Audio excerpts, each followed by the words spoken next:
So, who am I? I am a PhD student and a lawyer at the University of Montreal. I'm affiliated with the CFAR Chair on AI and Human Rights, held by Professor Catherine Régis, who's also really involved in the EU7 Plus Alliance. And my work focuses on the responsible implementation of AI in higher education. And maybe to get us thinking, I would like to start my presentation by asking a provocative question. I would like to ask the students to take a moment to think about the reason why you're currently enrolled in a university program. Is it because you're passionate about something? Is it because you really want to learn? Or is it because you simply want a job? I mean, it's a tough question. As much as I would like to think that I'm here because I'm doing a PhD because I'm thirsty with knowledge, the truth is that I also care about the diploma and the job opportunities it promises to help me land. And I'm probably not the only one, because that's how we're trained to think about higher education. We're trained to see universities as certification institutions as much as learning institutions. We're trained to think about universities as places we go to get a piece of paper that will help us get a job, as much and maybe even more than as places where we're going to be transformed by new information, new knowledge, new people. And that's the tension I want to tackle with this talk. My point is that maybe the problem with AI in university is not plagiarism, is not the fact that we're using AI in universities, but rather it is that we're using AI to further a vision of higher education that is focused on certification and diplomas instead of learning. And I argue that if we were to use AI to further another vision, a vision that is more focused on learning, on being transformed by knowledge, maybe we could deal with a lot of the problem we're currently facing when it comes to the use of AI in higher education. But maybe we could even improve the quality of higher education. So my talk is going to be divided in two parts. In the first part, I'll talk about the market-based approach to higher education, which is the vision of education that sees the role of universities as granting diplomas more than anything else. And I'll explain what is the market-based approach to higher education and how, when we use AI to further this vision, it leads to unfortunate results, such as plagiarism, which we've heard a lot, but also about discrimination and privacy violations. And then the second part of my talk will be dedicated to another vision of higher education, the human rights-based approach to higher education. And I explain how I think it could be used to prevent some of the negative outcomes that I'll have talked about during the first part of my talk. So again, plagiarism, but AI-powered privacy violations and AI-powered discrimination, and how it could also serve as a compass to guide us towards more interesting ways to use AI in universities, but how we can use AI maybe to enhance the quality of higher education. So let's start with the market-based approach to higher education.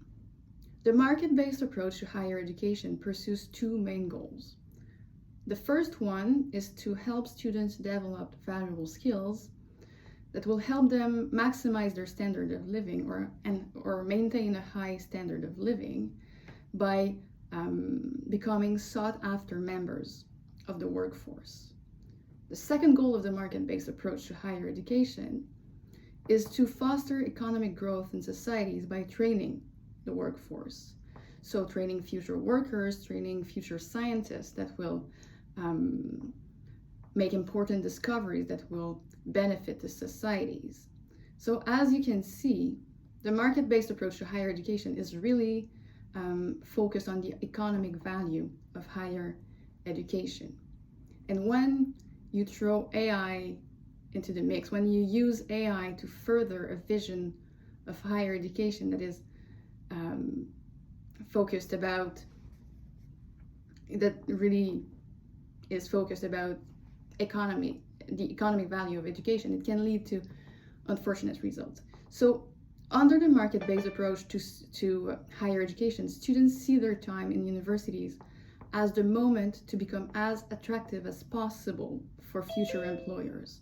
So they're focused about getting into the best universities, doing as many things as possible to beef up their resumes, to network with potential employers, and to navigate through the curriculum to avoid getting bad grades and avoid taking classes that are too time consuming or too hard.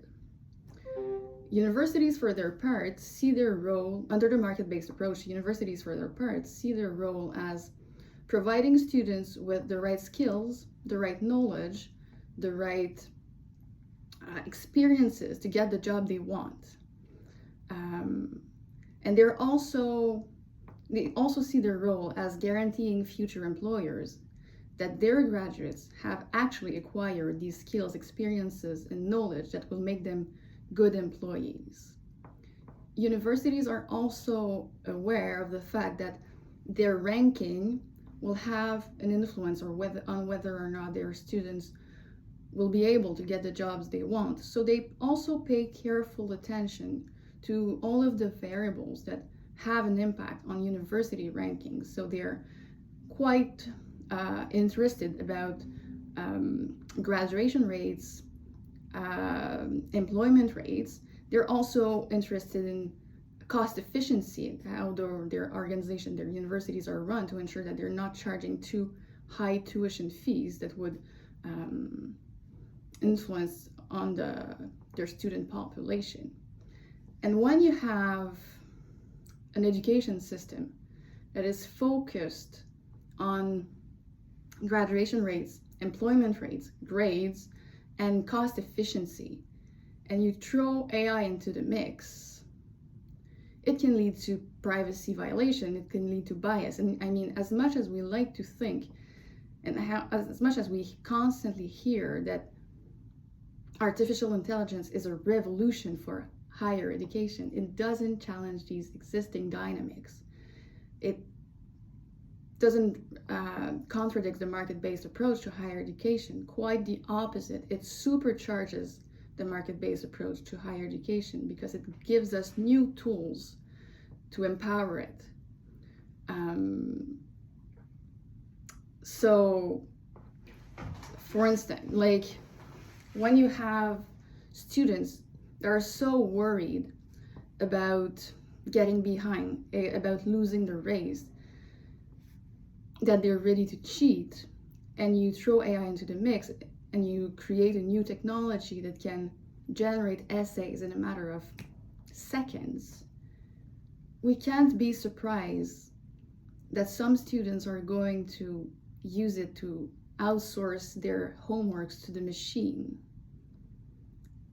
But then universities and professors start losing trust in their students, and they start being forced to surveil their students, and they're often using other algorithmic tools, other AI systems to surveil their students to ensure that they're not cheating. But the problem is that these surveillance systems are flawed. We know that they're biased. We know, for instance, that systems that are used to detect if a text has been generated by ChatGPT are biased against non-native English speakers. So someone who's speaking English as a second or a third language is more likely to be flagged as cheating or as being flagged as having copy-pasted text from ChatGPT, because non-native English speakers tend to write in more formalistic ways. We also know that proctoring systems that are used to surveil students taking exams online are also biased. They're biased against Black and brown people because facial recognition technology that that powers these systems are not as effective for people with darker skin. But they're also biased. Proctoring systems are also biased against students with disabilities, students suffering from autism, ADHD, anxiety issues are more likely to be flagged as cheating because of atypical eyes movement that will raise flags. Students with dyslexia or Tourette syndrome are more likely to be flagged as cheating because they'll talk to themselves out loud, and this will also raise flag. Students with diabetes or Crohn's disease who are forced to go to the bathroom more often or who need to take breaks to eat snacks also are more likely to be flagged as cheating because these behaviors are unconventional and they raised algorithm flag them as potential signs of cheating. So this is a problem when we use AI to further the market-based approach to higher education. We are facing heightened risk of discrimination. But the uses of artificial intelligence are not limited to, in universities, are not limited to preventing students from cheating. They're also about data analytics and optimizing the way campuses are run. When you have an education system that is focused on graduation rates and cost efficiency, you end up with university administrations that crunch numbers, that engage in data analytic practices to predict who are the students that will be successful, who are the students at risk of dropping out, who are the students you should invest resources to help, and who are the students you simply shouldn't admit in your institutions. And again, these systems are biased, but that's not the only problem. These systems also raise issues about privacy and free will. The use of AI in universities that are governed under a market-based approach to higher education leads to students being subjected to unprecedented surveillance, which encourages the students, to conform to the norm, to avoid taking risks, to avoid being seen as outlier by the algorithm, to avoid being seen as students that are not worth investing in. And I mean, this surveillance runs afoul of the learning and teaching purpose of higher education. This is not an optimal climate to learn. So in a way, I think that what AI is doing right now is pushing the market-based approach to the absurd. It's showing us that we've gone too far with this approach. We've reached a point where students are so worried about getting behind, so worried about losing the race, that they're ready to cheat. They're ready to sacrifice their learning, because we know that outsourcing your homework to ChatGPT, you're not learning as much as if you had done it by yourself. But they're ready to sacrifice their learning to get good grades. And we've reached a point where universities are so worried about sending unqualified workers on the job market. And I mean, this is also important. You don't want to send an unqualified lawyers on the job market. You don't want to send a lawyer that has cheated all of his time in law school. But we have universities that are so worried about sending unqualified workers on the job market that they're ready to infringe on their students' fundamental rights to prevent them from cheating.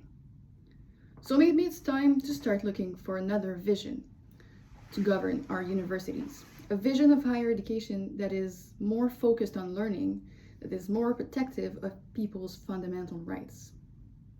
And I think that the human right-based approach to higher education is quite promising in that regard. I think that the human right-based approach to higher education can help us prevent the privacy and discrimination issues we're currently facing with the use of AI in universities, but it can also serve as a compass to find new ways of using AI that could improve the quality of higher education. The human right-based approach to higher education is rooted in international human rights law instruments. Article 13 of the Covenant on Economic, Social, and Cultural Rights guarantees the right to higher education, And it also proposes a list of 4 objectives for this right.